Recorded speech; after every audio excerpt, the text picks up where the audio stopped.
Hey, what's up? It's Johnny here, and I'm about to finish my solo run. I found 10 rare candies, and I'm going to level up Feraligatr from 90 to 90 to 100 using those 10 rare candies. So this was my first ever solo run. I chose Feraligatr because among the 3 starters, he's basically the best for any sort of speed run or solo run.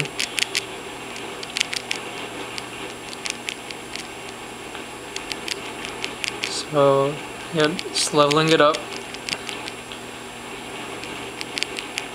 I initially found 4 rare candies throughout the game, and then I went online and looked up where the other rare candies were, and got 6 more. So this was just a little experiment to see what level your Pokemon would get to if you do a solo run and you fight every trainer that you meet. So I fought pretty much every trainer in the game. I skipped a few locations, and by doing so I got Feraligatr to level 90. I avoided pretty much all wild battles with Max Repel, and so I just let rare candies carry Feraligatr the rest of the way to level 100.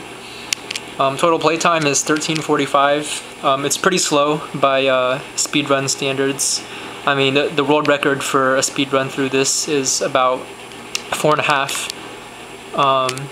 And so I took about 3 times as long. But for speedruns, you're doing a lot of things, like you're resetting a lot. You're not talking to any trainers. You're basically skipping all the unnecessary battles, and you're cutting corners every chance that you get. And that's not what I did. I basically took my time, so this is by no means a speed run, but it's still the fastest run that I've ever done. This is my Feraligatr's moveset. Sword Stance wasn't that useful.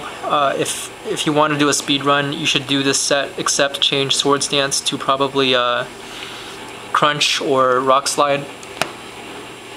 And so level 88 Pikachu, Red sends out. Let's go for the first turn, Earthquake. If I had not used those 10 rare candies and left Feraligatr at level 90, Pikachu actually would have gotten the first hit, and he would have used a Volt Tackle, and that would bring my HP down to really low, probably like 10% or less. And so I would Earthquake, and then next turn he sends out Venusaur, and then I would have to use some kind of, like, I would use like Hyper Potion or like Max Potion when he sends out Venusaur.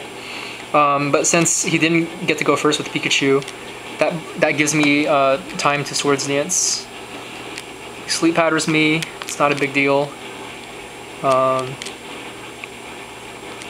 Since Feraligatr's asleep, use full heal on it.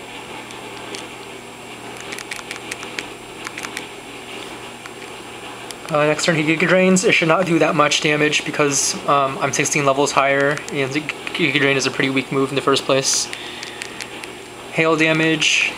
So in the actual world record speedrun of this game, done by Speedy Aggron, his approach is... Okay, I'm a Sword Stance again. His approach is actually, he uses like X attacks and X speeds and stuff to boost up his stats, and he beats Pokemon Trainer Red with like a level 60 something Feraligatr. It's like really low level. Okay, so I've used Swords Dance twice, so its attack is at like, what's that, 2 times, like 300% attack, right? So at this point, Ice Punch will one-hit KO it, and then everything else Feraligatr does will basically sweep the rest of Red's team.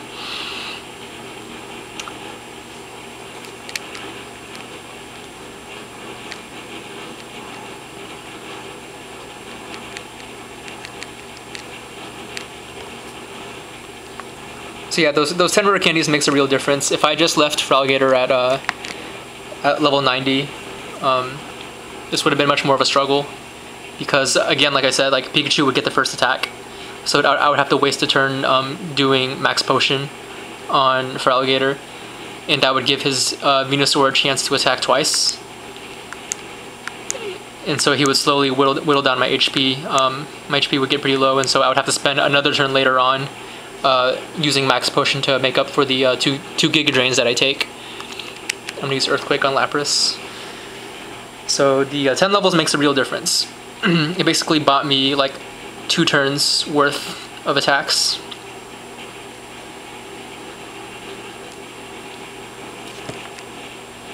Yeah, so the best Pokemon to set up on in the battle against Red is Venusaur. So when he sends out Venusaur, basically you do your Dragon Dance, you do your Swords Dance, whatever move that you use to set up.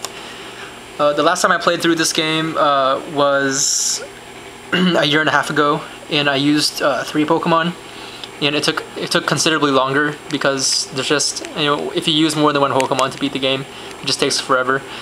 And what I did was, in the last match against Red, I didn't use my other Pokemon. I used Gengar to take out Pikachu, and then I used Gyarados to sweep his team.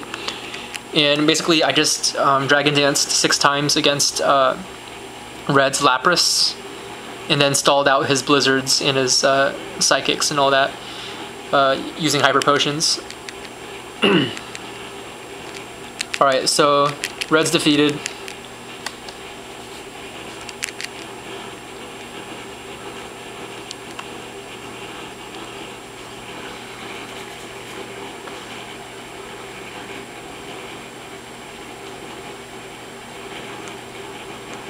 Alright, the game's saved, and the credits roll. I'm not going to bother looking at that, so I'll just do a power reset.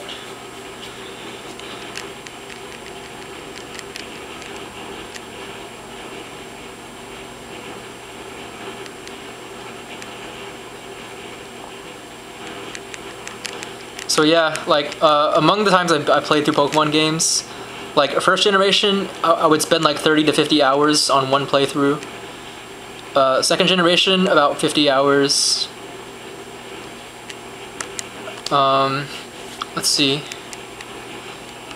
The third generation took about 30 hours. Fourth generation, I didn't really play, but when I played through this game, the first time it took 50 hours. The second time, I did my like a faster run with 3 Pokemon, and that took like 20-something hours. And then this time I did a solo run, and so I was able to cut my time in half, 13 hours, 50 minutes. Started on January 1st, and today is, let's see, today's January 7th, so basically 6 days from when I started. I didn't play every day, and actually I didn't play for the most part. Yeah, my character's name is Happy Face, and my rival's name is the opposite of that. It's Sad Face. So yeah, 13-hour run. It's the fastest that I've done personally, but at the same time, it's like really slow compared to speed runs. Because for one thing, I fought every single trainer. I didn't avoid them. I did avoid all wild battles with Repel and Max Repel. I did avoid certain locations that just bore me, so I didn't do Whirl Islands or Mount Mortar or Cerulean Cave, like any of that weird stuff. I didn't do the Suicune side quest. I didn't do like a lot of stuff. I didn't catch Ho-Oh and go in Burn Tower at all. I did just waste a lot of time just dawdling, just walking around, getting lost, talking to my Feraligatr for no reason. And so I just goofed off a lot. So basically it took like 3 times as long as it would for a speed run. And also I didn't do resets, because when you do a speed run, you have to like save like all the time and then like replay and just like reset your DS and like try a certain area again until you do it perfectly. So this was just like all one shot, and I was just taking my time. But even for taking my time, like it was the best solo run that I've done. Finishing in under 20 hours. It's something that I haven't done before. Yep. And so that concludes it.